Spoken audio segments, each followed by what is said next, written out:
तो दोस्तों कैसे आप लोग उम्मीद करते हैं अच्छे होंगे। दोस्तों इस वीडियो में इंपॉर्टेंट जीके जीएस क्वेश्चन देखने वाले हैं। यह वीडियो बिहार शिक्षक भर्ती 2024 के लिए अति महत्वपूर्ण रहने वाला है, तो आप लोग लास्ट तक जरूर बने रहिएगा। तो चलिए देखते हैं क्वेश्चन नंबर 38 से। कहता राष्ट्रीय शिक्षा दिवस किसके जन्मदिन यानी 11 नवंबर के अवसर पर मनाया जाता है। तो इसका जो राइट आंसर होगा ये होगा सी ऑप्शन, मौलाना अबुल कलाम आज़ाद। तो देखिए 11 नवंबर को मौलाना अबुल कलाम आज़ाद के जन्म दिवस पर राष्ट्रीय शिक्षा दिवस के रूप में मनाया जाता है। मौलाना अबुल कलाम आज़ाद स्वतंत्र भारत के प्रथम शिक्षा मंत्री थे। मौलाना आज़ाद जो है एक कवि लेखक, पत्रकार और भारतीय स्वतंत्रता सेनानी थे। मौलाना आज़ाद कांग्रेस का अब तक का सबसे युवा अध्यक्ष एवं ब्रिटिश भारत में सबसे लंबे समय तक लगातार कांग्रेस का जो है अध्यक्ष रहे हैं। उन्होंने हिंदू मुस्लिम एकता के लिए कार्य किए हैं और अलग अलग मुस्लिम राष्ट्र के सिद्धांत का विरोध किए हैं। वे जो है 1952 के आम चुनाव में वे उत्तर प्रदेश के रामपुर से निर्वाचित हुए। स्वतंत्रता के बाद जो है वे 11 वर्षों तक राष्ट्र की शिक्षा नीति का मार्गदर्शन किया। इनके मार्गदर्शन में ही विश्वविद्यालय अनुदान आयोग स्थापना की गई। 11 नवंबर 1888 में अबुल कलाम आज़ाद का जन्म जो है मक्का में हुआ। शिक्षा का अंतर्राष्ट्रीय दिवस प्रतिवर्ष जो है 24 जनवरी को मनाया जाता है। नेक्स्ट क्वेश्चन कहता है कि बिहार में नमक सत्याग्रह सर्वप्रथम कहाँ से शुरू हुआ। तो देखिए इसका जो राइट आंसर होगा ये हो जाएगा डी ऑप्शन। तो देखिए बिहार में नमक सत्याग्रह सर्वप्रथम चंपारण एवं सारण से प्रारंभ हुआ। चंपारण एवं सारण से प्रारंभ हुआ। चंपारण में 13 व्यक्तियों का पहला जत्था चंपारण जिला कांग्रेस के अध्यक्ष विपिन बिहारी वर्मा के नेतृत्व में जो है चल पड़ा। राजेंद्र प्रसाद ने जो है सत्याग्रहियों को विदाई दी। सत्याग्रही जो है फुलवरिया यानी माधोपुर होते हुए 11 अप्रैल को बेतिया पहुंच गए। उसके बाद देखिए कि सारण में 3 स्थानों बरेजा, गिरिया और हाजीपुर में नमक कानून भंग करने के लिए चुना गया। फिर है कि इस स्थान पर 6, 7 और 8 अप्रैल को क्रमशः नमक सत्याग्रह आरंभ हुआ। फिर है कि 23 अप्रैल तक बिहार में 12 स्थानों पर नमक बनाने का केंद्र जो है खुल चुके थे। फिर 6 अप्रैल 1930 को सारण में 11 चौकीदारों तथा दफादारों ने त्यागपत्र दे दिया। नेक्स्ट क्वेश्चन, अब देखिए क्वेश्चन नंबर 40 है कि बागमती नदी जो है बिहार में किस स्थान पर गंगा नदी में मिलती हैं। तो बी ऑप्शन, मुंगेर के उत्तर। तो देखिए बागमती नदी जो है मुंगेर के उत्तर यानी गंगा नदी में मिलती हैं। बागमती नदी नेपाल के पूर्वोत्तर शिवपुरी पहाड़ियों से निकलकर महाभारत श्रेणी को काटती हुई सीतामढ़ी में बिहार में जो है प्रवेश करती है। यह नदी मुजफ्फरपुर, दरभंगा तथा समस्तीपुर के क्षेत्रों में जो है बाढ़ लाती हैं। उसके बाद है देखिए लाल, बकेया, मुरेंगी, करेह और लाखनई, अगभारा बागमती की सहायक नदियां हैं। बागमती जो है नदी के तट पर पशुपतिनाथ मंदिर यानी काठमांडू अवस्थित है, जो काठमांडू है। उसके बाद है बागमती नदी के तट पर दरभंगा शहर अवस्थित है। गंडक नदी को जो है सप्त गंडकी, काली गंडकी, नारायणी, सदानीरा आदि नामों से जाना जाता है। उसके बाद है देखिए पश्चिम चंपारण में जो है भैंसा लोटन के पास बिहार में प्रवेश करती है और गंडक नदी पहलेजा के निकट जो है गंगा नदी में मिलती है। उसके बाद देखिए बूढ़ी गंडक जो है ये उत्तरी बिहार को तेज धारा वाली नदी है और बूढ़ी गंडक जो है ये मुंगेर के निकट गंगा नदी में मिलती हैं। सोन नदी जो है दिघवार के निकट गंगा नदी में मिलती हैं। महानंदा नदी जो है मनिहारी के पास गंगा नदी में मिलती हैं। सरयू नदी जो है छपरा के निकट गंगा नदी में मिलती हैं। क्वेश्चन नंबर नेक्स्ट है 10 जनवरी 2023 को घोषित गोल्डन ग्लोब अवार्ड 2023 के संदर्भ में सत्य कथन कौन सा है। तो 41 का होगा डी। तो देखिए कि 10 जनवरी 2023 को घोषित गोल्डन ग्लोब अवार्ड 2023 के संदर्भ में सत्य कथन है कि गोल्डन ग्लोब अवार्ड 2023 के प्रमुख पुरस्कार जो है ये है बेस्ट एक्ट यानी ड्रामा का जो ये है ये मिला है ऑस्टिन बटलर को। फिर है बेस्ट एक्ट्रेस बेस्ट एक्ट्रेस ये भी ड्रामा में ये मिला है कैट ब्लेचेंट को। फिर है बेस्ट पिक्चर, ये ड्रामा में मिला है दी फैबलमैन्स को। ठीक है, उसके बाद देखिए क्वेश्चन नंबर जो है 42। देखिए 42 है कि 30 सितंबर 2023 को मोहम्मद मुइज़ू किस देश के नए राष्ट्रपति निर्वाचित हुए हैं? तो 42 का होगा ए ऑप्शन, मालदीव। तो 30 सितंबर 2023 को मोहम्मद मुइज़ू मालदीव के नए राष्ट्रपति निर्वाचित हुए हैं। रामचंद्र पौंडेला ये जो है पौंडेल, ये नेपाल के नए राष्ट्रपति बने। श्रीलंका के नए वर्तमान राष्ट्रपति रानिल विक्रमसिंघे हैं। उसके बाद देखिए पाकिस्तान के जो राष्ट्रपति है ये आरिफ अलवी है। क्वेश्चन नंबर देखिए 43, एशिया का सबसे बड़ा ट्यूलिप गार्डन का क्या नाम है? तो 43 का होगा ई ऑप्शन। तो देखिए एशिया का सबसे बड़ा ट्यूलिप गार्डन का नाम Indira Gandhi memorial tulip garden है। Indira Gandhi memorial tulip garden Jammu Kashmir के श्रीनगर में स्थित है। ठीक है, यह उद्यान कुल 90 एकड़ के बड़े क्षेत्र में फैला हुआ है। फूलों के मौसम में इस बगीचे में कम से कम 13 लाख ट्यूलिप जो है बल्ब एक बार खिलते हैं। क्वेश्चन नंबर देखिए नेक्स्ट। अब देखिए नेक्स्ट क्वेश्चन है कि राष्ट्रीय टीकाकरण दिवस कब मनाया जाता है? तो 44 का होगा ए ऑप्शन। तो देखिए राष्ट्रीय टीकाकरण दिवस 16 मार्च को मनाया जाता है। हर साल 16 मार्च को राष्ट्रीय टीकाकरण दिवस मनाया जाता है, क्योंकि वर्ष 1995 में इसी दिन भारत में ओरल पोलियो वैक्सीन की जो है पहली खुराक दी गई थी। क्वेश्चन नंबर नेक्स्ट फिर है कि आधुनिक पीरियोडिक टेबल में सिलिकॉन को खाली स्थान और खाली स्थान के बीच में रखा गया है। तो इसका जो राइट आंसर होगा बी ऑप्शन। तो देखिए आधुनिक जो है पीरियोडिक टेबल में सिलिकॉन को यानी Z=14 को Al और P एल्युमिनियम और प्रोटॉन के बीच जो है रखा गया है। अब देखिए कि जो है आवर्त सारणी यदि थर्ड में देखें, थर्ड आवर्त, ठीक है, थर्ड आवर्त में तो Na सोडियम Mg, ठीक है, जो है मैग्नीशियम एल्युमिनियम, उसके बाद है सिलिकॉन PS, उसके बाद क्लोरीन, उसके बाद है Ar आर्गन। ठीक है, ये जो है इसकी परमाणु क्रमांक यदि देखें तो कितना होता है 11, सोडियम का 11, मैग्नीशियम का 12, एल्युमिनियम का होता है 13 और Si होता है 14, ये होता है 15, इसका होता है कितना 16, क्लोरीन का होता है 17, आर्गन का होता है 18। ठीक है, तो यहाँ पे देखिए Si जो है ये एल्युमिनियम और प्रोटॉन के बीच है। ठीक है, तो Si थर्ड पीरियड एवं 14वें वर्ग का तत्व है। आधुनिक आवर्त सारणी 1913 ईस्वी में बनाया गया था। आधुनिक आवर्त सारणी मोर्सले द्वारा बनाया गया था। आधुनिक आवर्त सारणी परमाणु संख्या पर आधारित है। सिलिकॉन में अर्धचालकता का गुण जो है पाया जाता है। नेक्स्ट क्वेश्चन देखिए, नेक्स्ट है कि समुद्र के जल में छिपी वस्तुओं का पता लगाने में पराश्रव्य तरंगों का उपयोग किया जाता है, क्योंकि? तो इसका जो राइट आंसर होगा बी, पराश्रव्य तरंगें उच्च आवृत्ति की होती है। तो समुद्र की जल में छिपी वस्तुओं का पता लगाने में पराश्रव्य तरंगों का उपयोग किया जाता है, क्योंकि पराश्रव्य तरंगें उच्च आवृत्ति की होती हैं। पराश्रव्य तरंगों की जो आवृत्ति होती है ये 20 हर्ट्ज से ज़्यादा जो है 20 किलो हर्ट्ज से क्या होता है ज़्यादा होती है। अब देखिए कि पराश्रव्य तरंगे गाल्टन की सीटी, दाब, विद्युत प्रभाव एवं क्वार्ट्ज क्रिस्टलों के कंपन द्वारा उत्पन्न किए जाते हैं। पराश्रव्य तरंग मच्छर, कुत्ता, चमगादड़ द्वारा सुना जा सकता है। नेक्स्ट क्वेश्चन देखिए, नेक्स्ट क्वेश्चन है कि किसी व्यक्ति द्वारा अपना पूर्व प्रतिबिंब देखने हेतु समतल दर्पण की न्यूनतम लंबाई। तो 47 का होगा सी ऑप्शन।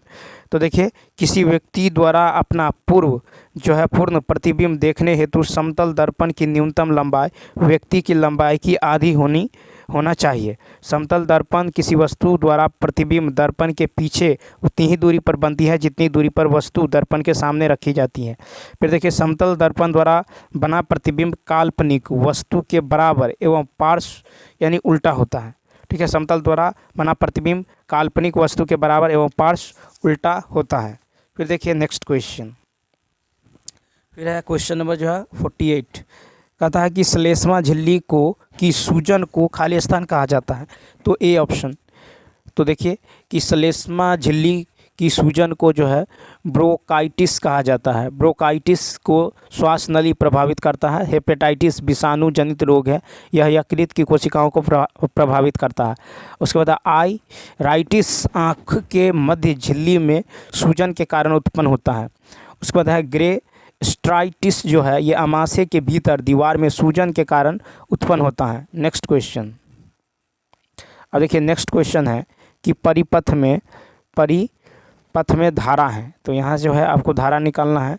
तो देखिए परिपथ में जो प्रतिरोध होगा, परिपथ में जो प्रतिरोध होने वाला है ये होगा आपको 2 ओम, ठीक है, 2 ओम प्लस 2 ओम, 2 ओम प्लस 2 ओम यानी कितना होगा 4 ओम, ठीक है, कितना होगा 4 ओम। तथा देखिए 4 ओम एवं 2 ओम जो है ये समांतर क्रम में है। 4 ओम और 2 ओम जो है ये क्या है, तो समांतर क्रम में है, ठीक है। तो यहाँ पे हो जाएगा 1/r बराबर 1/r बराबर होगा 1/r1 प्लस 1/r2, 1/r2। तो मान लीजिए 4 है r1, तो ये हो जाएगा 1/4 प्लस 2। ये दोनों जो है मिल जाएगा, ये दोनों बन जाएगा आपको r1, इसको मान लेते हैं r2, ठीक है। तो या फिर अब देखिए ये हो जाएगा आपको जो है इसका एलसीएम लेंगे तो 4, तो ये होगा 1 + 2 यानी कितना होगा, तो 3/4, ठीक है। तो 1/r बराबर 3/4, तो r बराबर होगा 4/3, r बराबर 4/3, r बराबर हो जाएगा आपको 4/3, ठीक है। और देखिए परिपथ में धारा निकाल लेते हैं। तो धारा बराबर क्या होता है, तो धारा I बराबर होगा V/R, ठीक है, I बराबर V/R। तो V है आपको 2, ठीक है, V कितना है तो 2, और R कितना है तो निकाले है 1.5, ठीक है। R जो है ये हो जाएगा आपको 2/4, ठीक है, 2/में जो है 2/में, और R जो हो जाएगा 4/3, ठीक है, कितना होगा 4/3। तो ये हो जाएगा 2 × 3 बट्टा में क्या होगा 4, 2 दूनी 4 यानी कितना होगा 3/2। तो I का मान जो निकल जाएगा ये निकल जाएगा 1.5, ठीक है, 1.5 एम्पियर, ठीक है। तो इसका जो राइट आंसर होने वाला है ये होगा सी ऑप्शन। क्या होगा, तो सी ऑप्शन यानी 1.5 एम्पियर, ठीक है। तो चूँकि धारा बराबर होता है वोल्ट बटा प्रतिरोध, ठीक है, रेसिस्ट। अब चलिए देखते हैं क्वेश्चन नंबर जो है 50। क्वेश्चन नंबर 50 है कि तरल में प्रवाह का अद्वितीय गुण होता है, निम्नलिखित में से कौन सा कथन सही है। तो 50 का होगा सी ऑप्शन, यानी गैस तथा द्रव तरल के समान व्यवहार करते हैं, ठीक है। तो तरल में प्रवाह का अद्वितीय गुण गैस तथा द्रव तरल के समान व्यवहार करते हैं, ठीक है। द्रव तथा गैसें द्रव कहलाते हैं क्योंकि इनमें प्रवाहित होने की क्षमता क्या होती है, तो क्षमता होती है, ठीक है। अब चलिए देखते हैं क्वेश्चन नंबर जो है नेक्स्ट। फिर 51 है कि निम्नलिखित में से किस प्रकार के प्रदूषण को वाहनों में उत्प्रेरक क्वांटम फिट करके नियंत्रित किया जाता है। तो 51 का होगा बी, वायु प्रदूषण। तो वायु प्रदूषण को वाहनों में उत्प्रेरक जो है फिट करके जो है नियंत्रित किया जाता है। 50 माइक्रोमीटर में बड़े आकार वाले कणीय पदार्थ को जो है फिल्टर करने तथा अलग करने के लिए जो है साइक्लोन सेपरेटर या साइक्लोन कलेक्टर तथा जो है वेट स्क्रबर उपकरणों का प्रयोग किया जाता है, ठीक है। अब चलिए देखते हैं क्वेश्चन नंबर जो है नेक्स्ट, यानी 52। और देखिए क्वेश्चन नंबर जो है 52 है कि एक कार्बन क्रेडिट में खाली स्थान शामिल होती हैं। एक जो है कार्बन क्रेडिट में खाली स्थान शामिल होती हैं। तो 52 का होगा ए ऑप्शन। क्या होगा, ए ऑप्शन। तो एक कार्बन क्रेडिट में जो है 1000 किग्रा कार्बन डाइऑक्साइड शामिल होती हैं, ठीक है। तो एक कार्बन क्रेडिट में 1000 किग्रा कार्बन डाइऑक्साइड क्या होती है, शामिल होती हैं, ठीक है। उसके बाद चलिए देखते हैं नेक्स्ट क्वेश्चन। नेक्स्ट है कि निम्नलिखित में से कौन सा मानव निर्मित रेशे का उदाहरण है। तो 53 का हो जाएगा सी ऑप्शन, रेयॉन। तो रेयॉन मानव निर्मित रेशे का उदाहरण है। सेल्यूलोज से बने हुए कृत्रिम रेशे को रेयॉन कहते हैं। न चिपकने वाले खाना पकाने के बर्तनों में टेफ्लॉन का लेप चढ़ा होता है। टेफ्लॉन, अब देखिए कि बुलेट प्रूफ पदार्थ बनाने के लिए प्रायः थर्मोप्लास्टिक, पॉलीकार्बोनेट्स और लेमिनेटेड व केवलर बहुलकों का उपयोग किया जाता है। ठीक है, प्राकृतिक रबर आइसोप्रीन का बहुलक होता है। रबर के वल्कनाइजेशन की प्रक्रिया का आविष्कार चार्ल्स गुडईयर ने किया था। नेक्स्ट क्वेश्चन देखिए। अब देखिए नेक्स्ट क्वेश्चन है कि भारत से धन के निष्कासन को जो है किसने जो है रक्त स्राव कहा? तो 54 का सी ऑप्शन यानी कार्ल मार्क्स। तो देखिए धन के निष्कासन को कार्ल मार्क्स ने रक्त स्राव कहा। सर्वप्रथम दादा भाई नौरोजी ने धन के निष्कासन का सिद्धांत को प्रस्तुत की। ठीक है, इन्होंने जो है सिद्ध किया कि अंग्रेज जो है भारतीय धन की भारतीय धन को इंग्लैंड ले जाता है और पुनः वही धन कर्ज के रूप में भारत आता है। अब देखिए धन विकास निकासी के सिद्धांत जो है का प्रतिपादन उन्होंने अपनी पुस्तक जो है poverty and British rule in India में किया है। कार्ल मार्क्स जर्मनी का दार्शनिक, अर्थशास्त्री, इतिहासकार, राजनीतिक सिद्धांतकार और वैज्ञानिक समाजवाद के प्रणेता थे। ठीक है, उसके बाद देखिए कि वर्ग संघर्ष का सिद्धांत कार्ल मार्क्स के वैज्ञानिक समाजवाद का मेरुदंड है। ठीक है, उसके बाद देखिए समाजवाद को वैज्ञानिक आधार कार्ल मार्क्स ने दिया है। नेक्स्ट क्वेश्चन कहता प्रथम पिछड़ा वर्ग आयोग का गठन कब किया गया था? तो बी ऑप्शन 1953। प्रथम पिछड़ा वर्ग आयोग का गठन 29 जनवरी 1953 में हुआ। प्रथम पिछड़ा वर्ग आयोग का अध्यक्ष कालेलकर थे और संविधान के अनुच्छेद 340 के आधार पर पिछड़ा वर्ग आयोग का गठन किया गया। आयोग ने सामाजिक और शैक्षिक आधार पर पिछड़े वर्गों की पहचान के लिए 4 मानक बनाए थे। ठीक है, आयोग द्वारा 2399 पिछड़ी जातियों की सूची बनाई थी। 102वां संविधान संशोधन अधिनियम 2018 द्वारा राष्ट्रीय पिछड़ा वर्ग आयोग को संवैधानिक दर्जा प्रदान किया गया और अनुच्छेद 338 बी के अंतर्गत राष्ट्रीय पिछड़ा वर्ग आयोग का गठन किया गया। ठीक है, राष्ट्रीय पिछड़ा वर्ग आयोग का अध्यक्ष सदस्यों की नियुक्ति राष्ट्रपति द्वारा किया जाता है। फिर है द्वितीय पिछड़ा वर्ग आयोग का गठन 1 जनवरी 1979 ईस्वी में जनता दल सरकार द्वारा किया गया। अब देखिए कि राष्ट्रीय अनुच्छेद 338 के अंतर्गत राष्ट्रीय अनुसूचित जाति आयोग का गठन किया गया। अनुच्छेद 338 ए के अंतर्गत राष्ट्रीय अनुसूचित जनजाति आयोग को संवैधानिक दर्जा दिया गया। राष्ट्रीय पिछड़ा वर्ग आयोग का अध्यक्ष श्री हंसराज गंगाराम अहीर हैं। क्वेश्चन नंबर नेक्स्ट 56 है कि निम्नलिखित में कौन सा कथन असत्य यानी गलत है? तो सी ऑप्शन क्या होगा? C option. तो देखिए नो स्पिन पुस्तक का लेखक शेन वॉन और मार्क निकोलस हैं। ठीक है, तो देखिए No Spin Australia cricketer Shane Warne की आत्मकथा है। पुस्तक में वॉन की क्रिकेट खेल के इतिहास में बेहतरीन गेंदबाज में एक माना जाता है। शेन वॉन 1992 में जो है अपना पहला टेस्ट मैच खेला और 1000 से अधिक अंतर्राष्ट्रीय विकेट लिए हैं। युवराज सिंह भारतीय क्रिकेट खिलाड़ी हैं जो T20 क्रिकेट विश्व कप 2007 में इंग्लैंड के खिलाफ 1 ओवर में 6 गेंदों पर जो है 6 छक्के मारकर विश्व रिकॉर्ड बनाया। युवराज सिंह ने T20 विश्व क्रिकेट कप में मात्र 12 गेंदे में अर्धशतक बनाने का विश्व रिकॉर्ड भी बनाया है। सचिन तेंदुलकर की ऑटोबायोग्राफी प्लेइंग इट माई वे है और सनी डेज पुस्तक के लेखक जो है सुनील गावस्कर है। क्रिकेट माई स्टाइल के लेखक कपिल देव है। टू कॉल्स एडम जो है ये गिल क्रिस्ट की आत्मकथा है। फिर है Shane Warne's century my top 100 test cricketers, ये पुस्तक के लेखक है शेन वॉर्न। फिर है रोनाल्ड पेरी की पुस्तक जो है ब्रेडमैन वेस्ट में जो है डॉन बैडमैन की ड्रीम टीम का विवरण किया है। सौरभ गांगुली दी महाराजा ऑफ क्रिकेट के लेखक जो है देवाशीष दत्ता हैं। क्वेश्चन नंबर देखिए 57। क्वेश्चन नंबर 57 है कि अकबर ने बिहार को मुगल साम्राज्य का प्रांत बनाने के बाद किसे बिहार का गवर्नर नियुक्त किया?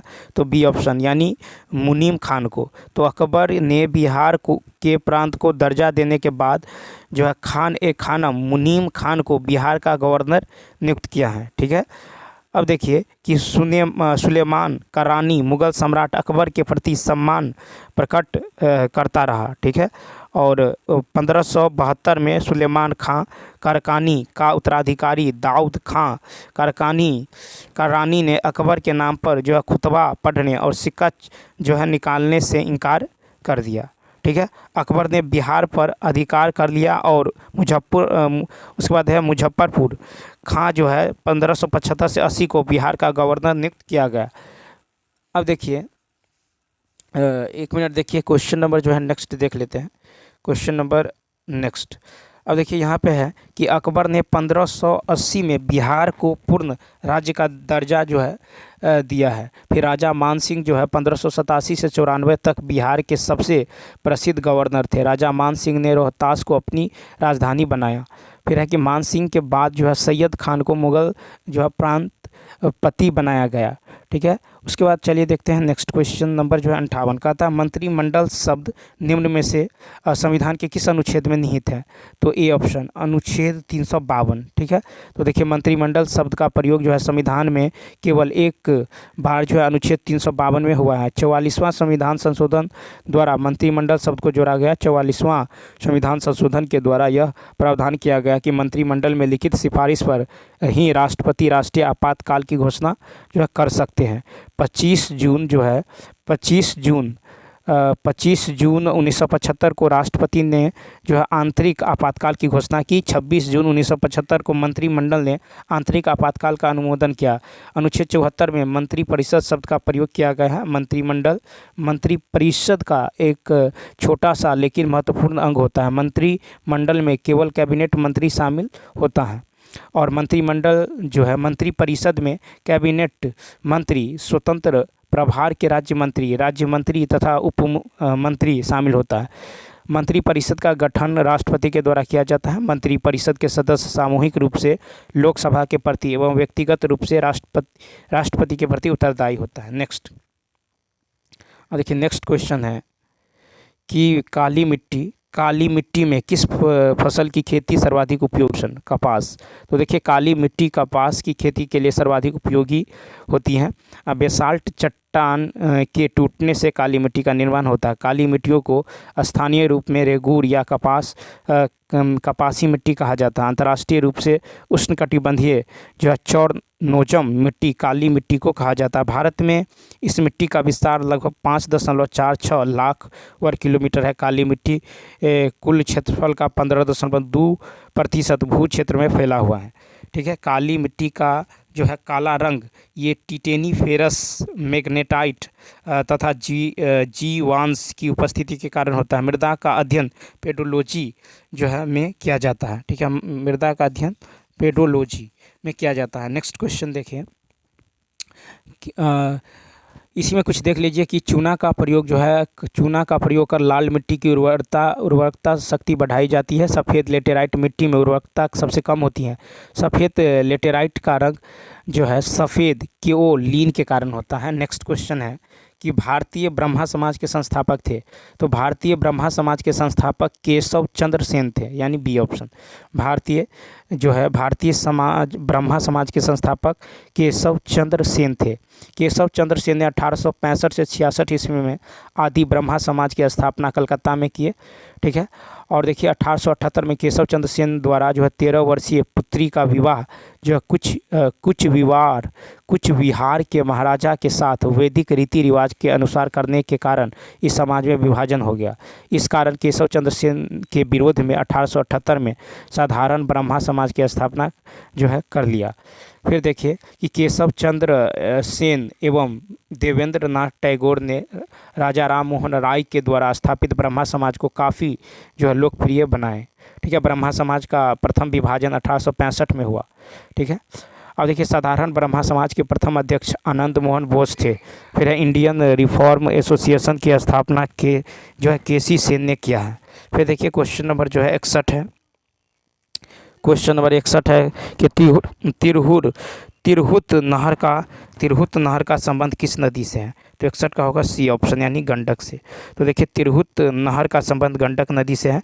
गंडक नदी पर त्रिवेणी नामक स्थल के समीप वाल्मीकि नगर के निकट बांध का निर्माण किया गया है। इस बांध के पश्चिमी छोर पर जो है सारण नहर एवं पूर्वी छोर पर जो है तिरहुत नहर निकाली गई है। तिरहुत नहर से पूर्वी चंपारण, मुजफ्फरपुर, वैशाली, समस्तीपुर आदि जिलों के 6.6 लाख की सिंचाई की जाती है। बिहार में गंडक नदी की लंबाई 260 किलोमीटर है। ठीक है, और इसके बाद देख लीजिए कि मंडल बागमती परियोजना सीतामढ़ी जिले में स्थित रामनगर में एक बांध बनाया गया है। नेक्स्ट क्वेश्चन देखिए कि पटना में कौन वहाबी आंदोलन से जुड़े थे? तो 62 का होगा डी ऑप्शन। तो देखिए पटना के विलायत अली और इनायत अली इस आंदोलन के प्रमुख जो है नायक थे। वहाबी संप्रदाय इस्लाम की एक शाखा है जो अत्यंत कट्टर मानी जाती हैं। वहाबी संप्रदाय के लोग इस्लाम में हो रहे परिवर्तन को अस्वीकार करते हैं। ठीक है, उसके बाद देख लीजिए कि वहाबी आंदोलन को भारत में रायबरेली के सैयद अहमद बरेलवी द्वारा चलाया गया। 1831 ईस्वी में बालाकोट के युद्ध में वहाबी को भारी क्षति उठाना पड़ा था। ठीक है, अब सब क्वेश्चन नंबर देखिए नेक्स्ट है, क्वेश्चन नंबर 63 है कि किस संविधान संशोधन अधिनियम द्वारा मतदान करने की न्यूनतम उम्र सीमा 21 वर्ष से घटाकर 18 वर्ष किया गया? तो 63 का होगा बी ऑप्शन यानी 61वां संविधान संशोधन अधिनियम। 61वां संविधान संशोधन अधिनियम के द्वारा मतदान करने की जो आयु सीमा है इसको 21 वर्ष से घटाकर 18 वर्ष किया गया। यह संशोधन अधिनियम 1989 ईस्वी में बनाया गया। उस समय जो है राजीव गांधी देश के प्रधानमंत्री थे। भारतीय संविधान के अनुच्छेद 326 वयस्क मताधिकार का अधिकार जो है ये भारतीय नागरिकों को प्रदान करता है। मतदान का अधिकार विधिक अधिकार होता है। ठीक है, लोकतंत्र में सार्वभौतिक वयस्क मताधिकार का होना आवश्यक है। अब देखिए कि 69वां संविधान संशोधन द्वारा 1991 में केंद्र शासित प्रदेश दिल्ली का नाम राष्ट्रीय राजधानी क्षेत्र दिल्ली रखा गया। ठीक है, उसके बाद भारतीय शासन अधिनियम 1919 के द्वारा जो है भारत में महिलाओं को मतदान करने का अधिकार दिया गया। क्वेश्चन नंबर देखिए 64 कहता है कि बाल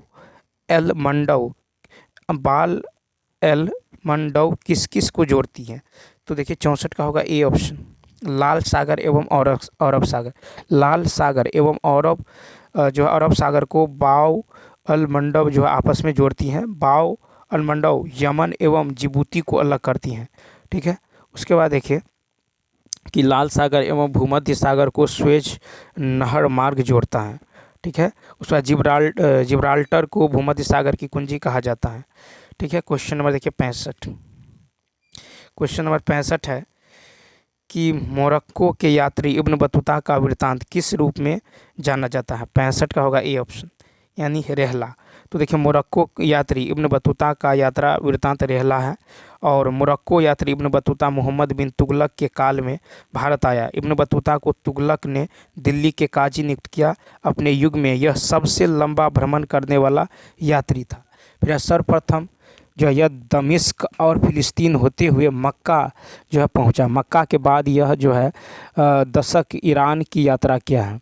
मक्का के बाद जो है यह ईरान की यात्रा किया है। फिर है 1342 में तुगलक ने अपना दूत बनकर चीन भेजा और 1354 में वे अपना वतन वापस लौट गए। इब्न बतूता के यात्रा वृत्तांत रेहला से हमें उस काल के बारे में महत्वपूर्ण जानकारी प्राप्त होता है। क्वेश्चन नंबर देखिए 66 भगत सिंह और बटुकेश्वर दत्त ने केंद्रीय विधानसभा में बम फेंका था।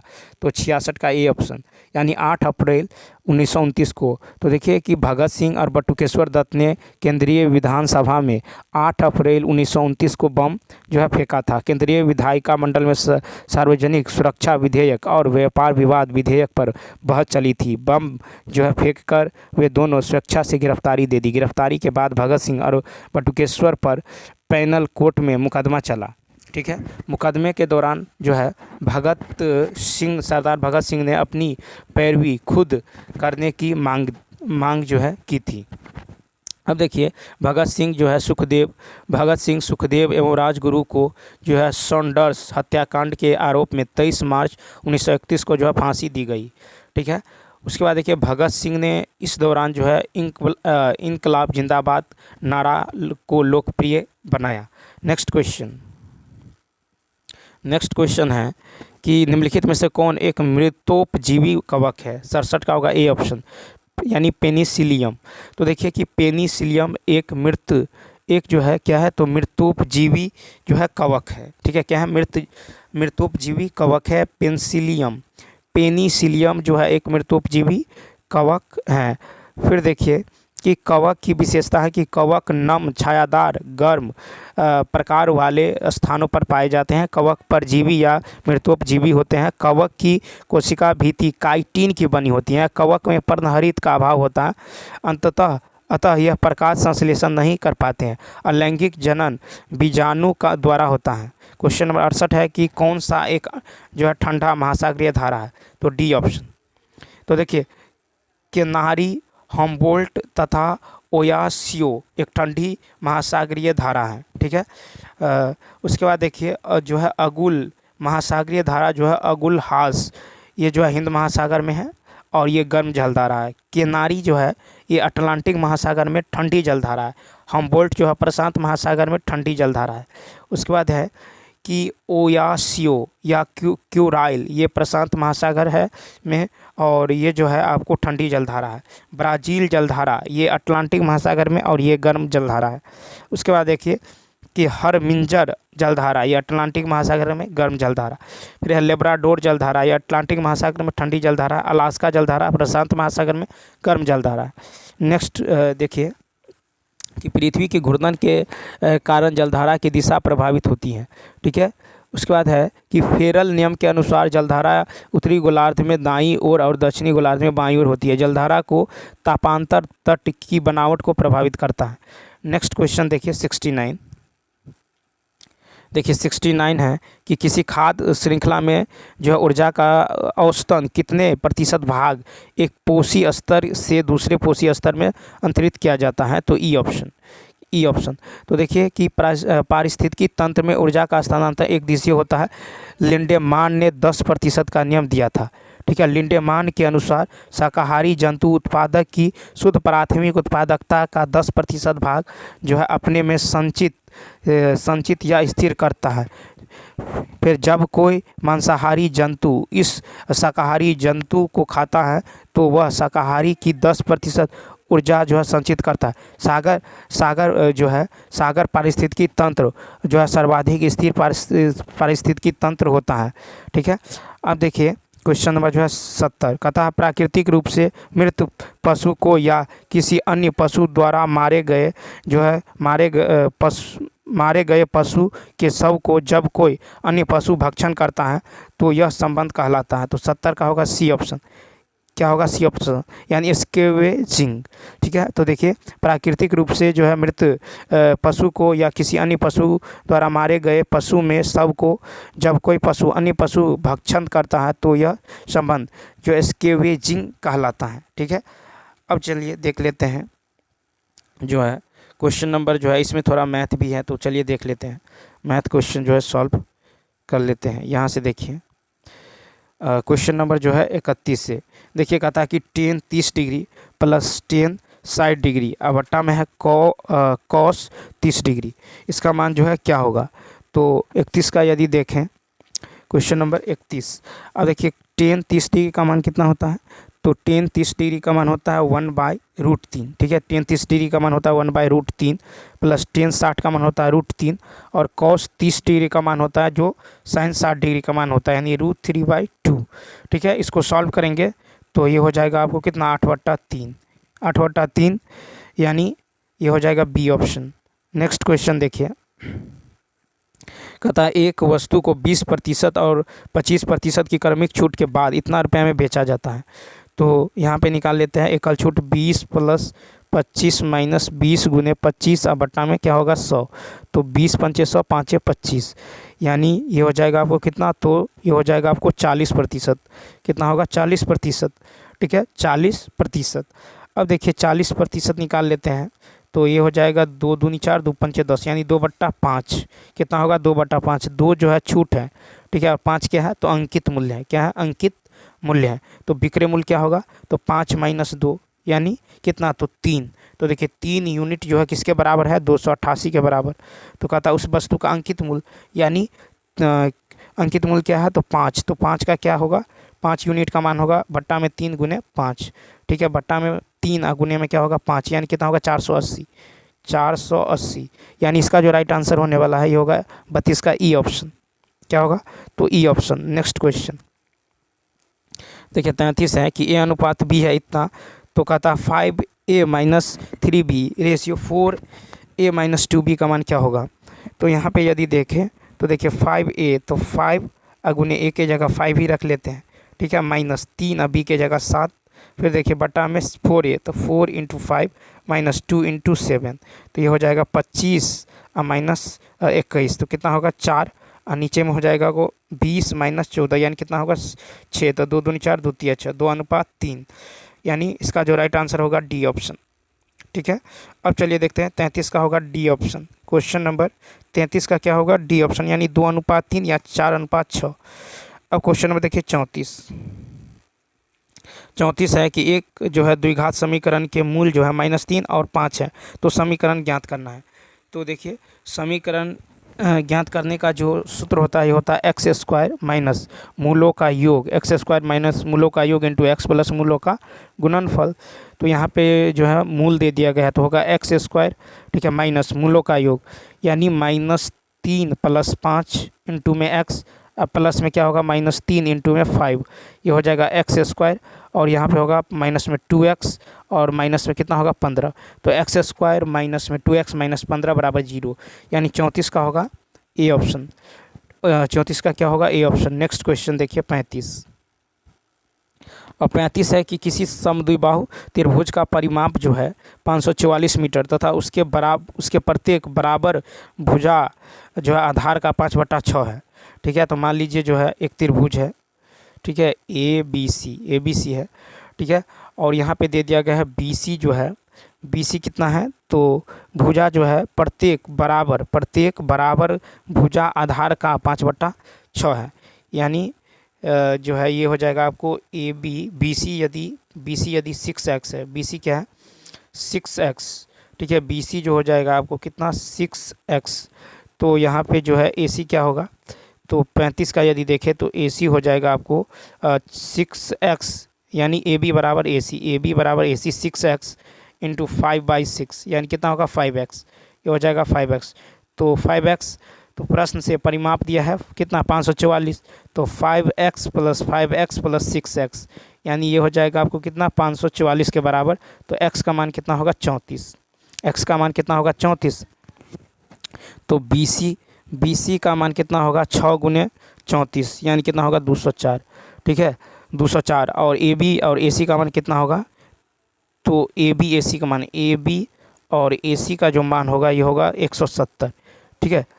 अब समद्विबाहु त्रिभुज का क्षेत्रफल जो होगा, देखिए समद्विबाहु त्रिभुज का क्षेत्रफल होता है b/4, ठीक है, b/4 √4a² माइनस b², ठीक है, यानी 204/4 इंटू √4 गुने 170 का स्क्वायर माइनस 204 का स्क्वायर, यानी ये हो जाएगा 51 इंटू √11 5 6 पर 00 माइनस 416, यानी हो जाएगा 51 गुने 272, यानी होगा 13872 सेंटीमीटर स्क्वायर, ठीक है।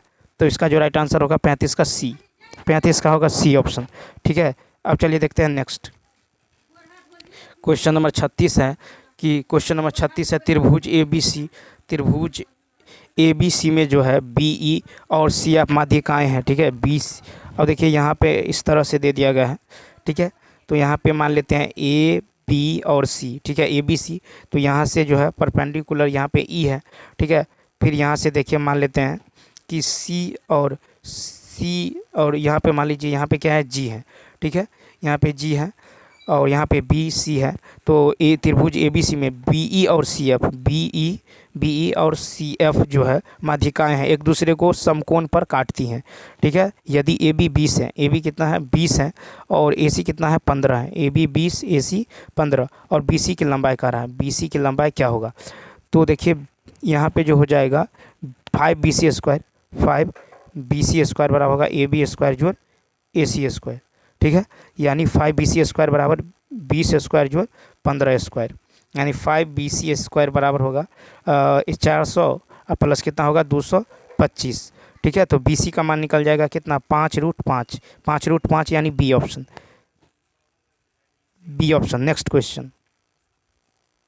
अब देखिए, एक शहर की जनसंख्या पहले वर्ष में 30% बढ़ी, अगले वर्ष में 15% कम होगी। वर्तमान में जनसंख्या कितना है, तो वर्तमान में है 11,050। तो कहता है 2 वर्ष पहले की जनसंख्या। तो देखिए यहाँ पे जो हम मान लेते हैं पहले की जनसंख्या x है, तो 30% बढ़ी है तो 130%, फिर यानी 15% कम हुआ तो 85%, ये 11,050 है। ठीक है, तो x का मान कितना होगा 10,000, कितना होगा 10,000, x का मान 10,000 यानी सी ऑप्शन। तो चलिए दोस्तों, इस वीडियो में इतना ही। यदि यह वीडियो अच्छा लगा हो तो लाइक, शेयर और सब्सक्राइब करना ना भूलें। साथ ही साथ कमेंट करके बताएं कि यह वीडियो कैसा लगा। तो चलिए मिलते हैं नेक्स्ट वीडियो में। Thanks for watching.